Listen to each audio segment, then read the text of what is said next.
আসসালামু আলাইকুম।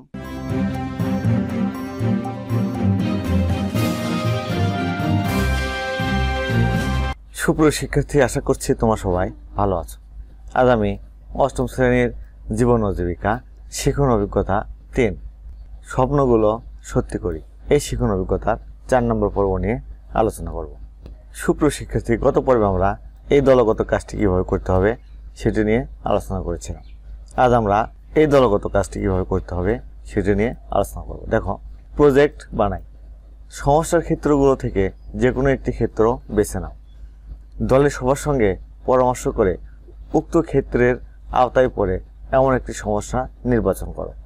উক্ত সমস্যা নতুন প্রযুক্তির সহায়তায় কিভাবে সমাধান করা যেতে পারে তা নিয়ে একটি পরিকল্পনা করো এবং সমাধানের জন্য একটি মডেল তৈরি করো। তাহলে আমাদের একটি সমস্যার ক্ষেত্র বেছে নিতে হবে। তারপর দলের সবার সঙ্গে পরামর্শ করে উক্ত ক্ষেত্রের আওতায় পড়ে এমন একটি সমস্যা নির্বাচন করতে হবে। তারপর কিভাবে সমাধান করা যেতে পারে তার একটি পরিকল্পনা করতে হবে এবং সমাধানের জন্য মডেল তৈরি করতে হবে। প্রতিটি দল নিজেদের তৈরি করা মডেলটি ক্লাসে উপস্থাপন করো এবং এই মডেল প্রত্যেকটি দলকে ক্লাসে উপস্থাপন করতে হবে।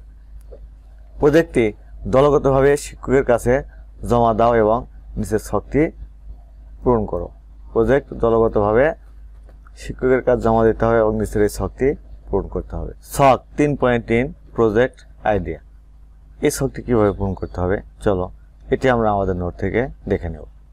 তোমরা এখনও যারা সোহান অনলাইন স্কুল চ্যানেলটি সাবস্ক্রাইব করোনি তারা প্লিজ সাবস্ক্রাইব করবে এবং যারা ফেসবুক পেজ থেকে ভিডিওটি দেখছো তারা ফেসবুক পেজটি ফলো করে দেবে এবং লাইক দিয়ে দিবে।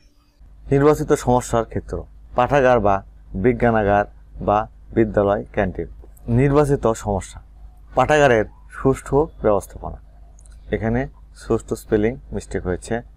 ব্যবহৃত প্রযুক্তি: তথ্য ব্যবস্থাপনা প্রযুক্তি। Model project: digital library management system.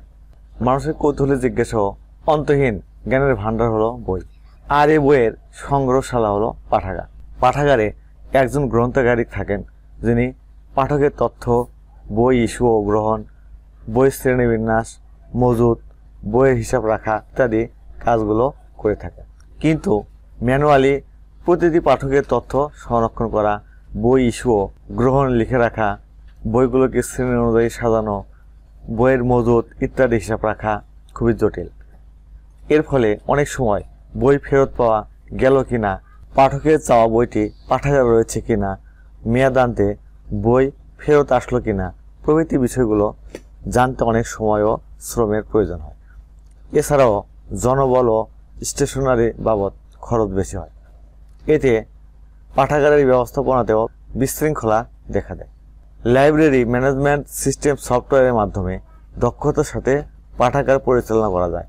এই সফটওয়্যারের মাধ্যমে বইগুলো লেখক, শিরোনাম ইত্যাদি বিষয়ের উপর ভিত্তি করে শ্রেণীবিভাগ করা যায়। এতে সহজেই যে কোনো বই খুঁজে বের করা যায়। সফটওয়্যারটি সদস্যদের নাম, আইডি, পাসওয়ার্ড সংরক্ষণ করে। এর ফলে সদস্যদের ট্র্যাক রেকর্ড নিশ্চিত হয়।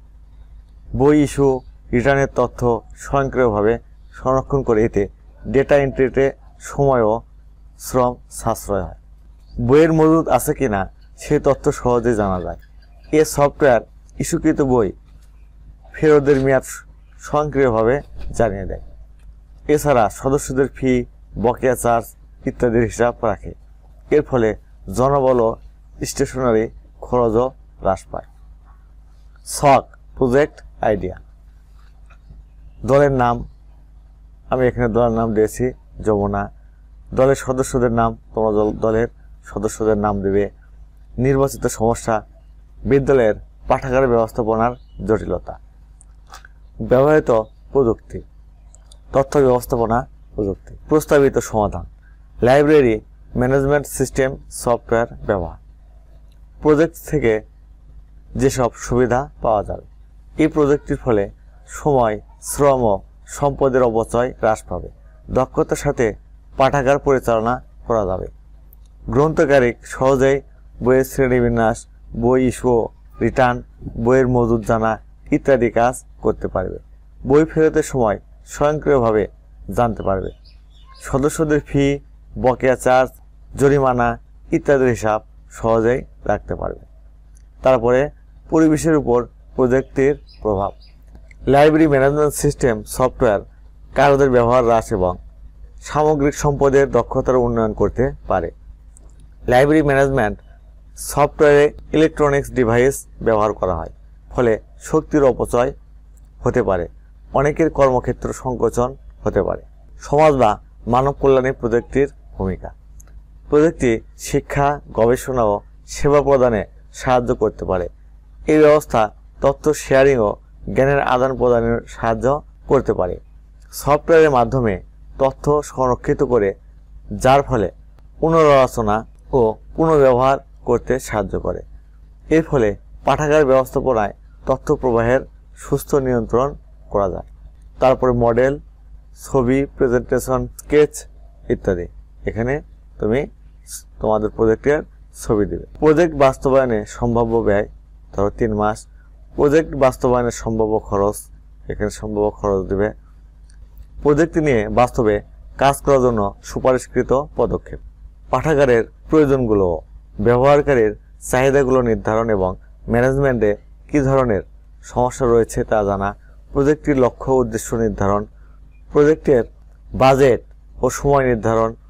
একটি টোকেন ডেমো বা প্রোটোটাইপ প্রস্তুত করা, যাতে প্রজেক্টের বাস্তবায়ন পর্যবেক্ষণ করা যায়। প্রজেক্টটি প্রয়োজনে একাধিক পর্যায়ে ডেভেলপ করা। প্রজেক্টটি নিয়মিত টেস্ট করা এবং মান নিশ্চিত করা।